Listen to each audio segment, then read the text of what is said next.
உங்க வாழ்க்கையில வெற்றி வேணுமா? உங்களுடைய கடன் பிரச்சனைகள் அனைத்துமே தீர வேண்டுமா?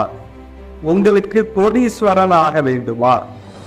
நான் சொல்லக்கூடிய இந்த ஒரு பழக்கத்தை மட்டும் நீங்கள் கற்றுக்கொண்டீர்கள் என்றால் கண்டிப்பாக நீங்கள் கோடீஸ்வரராக ஆயிருவீங்க.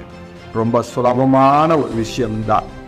எக்காரணத்தை கொண்டும் தன்னைத்தானே புகழ்வதை முதல்ல நிறுத்தினீர்கள் என்றால் கண்டிப்பாக நீங்க கோடீஸ்வரராக முடியும். உங்களுடைய ஒவ்வொரு வார்த்தைகளிலும் உங்களை புகழ்வது போன்ற ஒரு சொல்லும் அமையாமல் இருந்தால் உங்களால் வெற்றி அடைய முடியும். எவன் ஒருவன் தன்னை புகழ்ந்து கொள்கிறானோ அவன் தனக்கு தானே மரணத்தை ஏற்படுத்திக் கொள்கிறான் அப்படின்னு நம்மளுடைய முன்னோர்கள் சொல்றாங்க. நமோ நாராயணன்.